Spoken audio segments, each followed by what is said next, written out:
من الأفكار اللي ما كنتش واخد بالي منها هي إنك عندك رفاهية التحكم بحياتك. وهنا مش قصدي أنا كبير أنا أعمل اللي أنا عايزه، عارف أنت ذات مومنت لما تبلغ أنا راجل. ومش هقولك ما تسمعش كلام أهلك، ده بالعكس استشيرهم واسمع كلامهم في معظم الحاجات، بس أنا بتكلم على حاجات أنا كنت بعملها في يومي ممكن تكون أنت بتعملها في يومك، وحاجات تبان بسيطة بس وأنا بعملها على مدار السنين نفسيتي اتفشخت.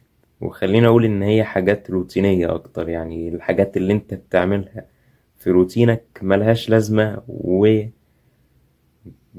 بتدمر حياتك حرفيا. من أول الصحيان أنت بتصحى على منبه، بتصحى مستعجل، بتعمل كل حاجة على عجل كده، وبيجيلك الشعور اللي هو عارف انت الشعور ان امعائك هتطلع ده.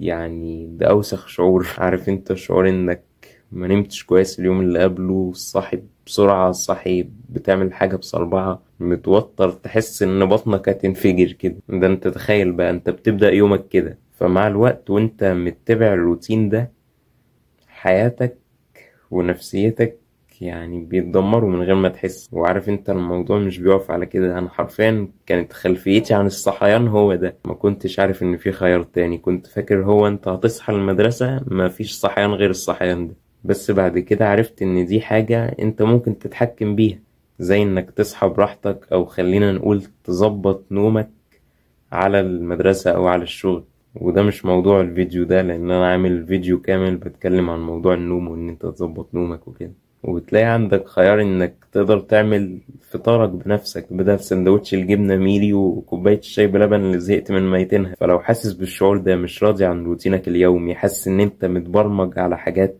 تعملها كل يوم، راجع نفسك.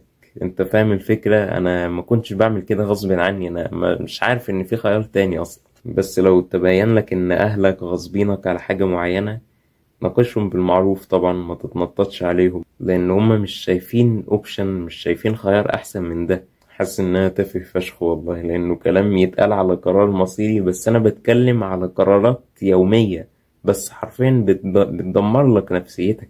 يعني زي مثلا انك ترجع من المدرسة، نام نام. هما مش شايفين اوبشن تاني وفاكرين ان هما كده بيساعدوك بس بالمعروف كده. والله شوف يا بابا، شوف يا ماما، راسك ابوسها، بس بالعكس كده انا مش هنتج اكتر. يعني هو نام واصحى ذاكر، ده بص ده تركيزي بعد نومة العصر ده بيبقى ابن مرة. والله المذاكرة بعد نومة العصر دي بتبقى مذاكرة بنت شر. فانت كبرت دلوقتي، كلمهم بالمعروف، قول لهم انا شايف ان انا اصحى اقعد دلوقتي او اذاكر دلوقتي ايا كان، وانام على بالليل، اصحى الفجر اذاكر لي شوية، اروح المدرسة، ارجع، وهكذا.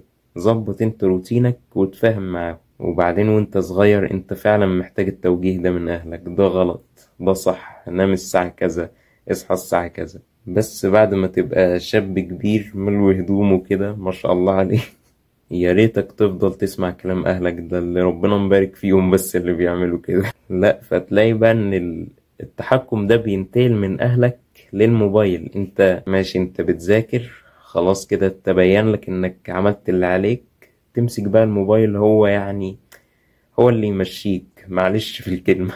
تفضل تلعب وتسهر عليه بقى وتبوظ نومك، تصحى اليوم اللي بعده تعبان، والدوامة الوسخة دي يعني انا كنت فيها وما زلت برجع لها تاني وبحاول اطلع. والموبايل فعلا بيسحبك، بتقضي وقت كتير عليه.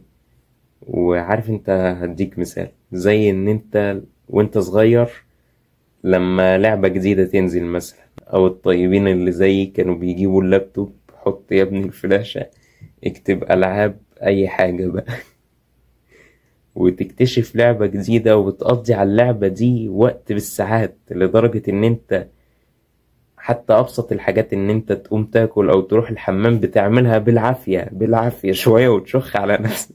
بس اقعد مع نفسك، راجع نفسك، شوف العادات اللي فشخلك حياتك. مش هقولك بطلها عشان كلمة صعبة، قلل منها، استبدلها.